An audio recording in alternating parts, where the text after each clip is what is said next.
Saçlarım ince ince, dinmez oldu sen gidince.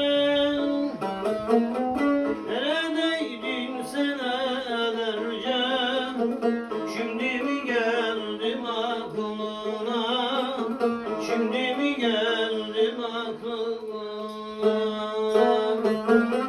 Gençliğim gittikten sonra, belim büküldükten sonra,